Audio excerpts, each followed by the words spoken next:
Sure, say my brother be this. Yes, now my brother. I not tell you. You sure?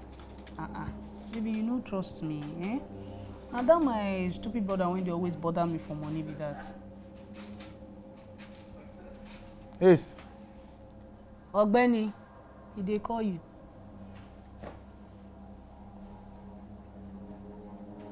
How would you be?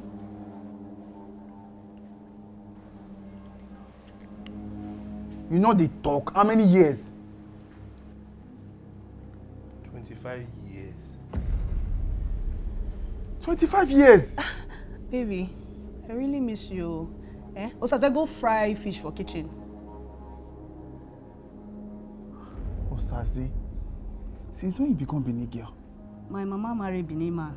Osaze, they go now. Go tell you get away because someday jealous, but no lose focus. It's also no grief for any.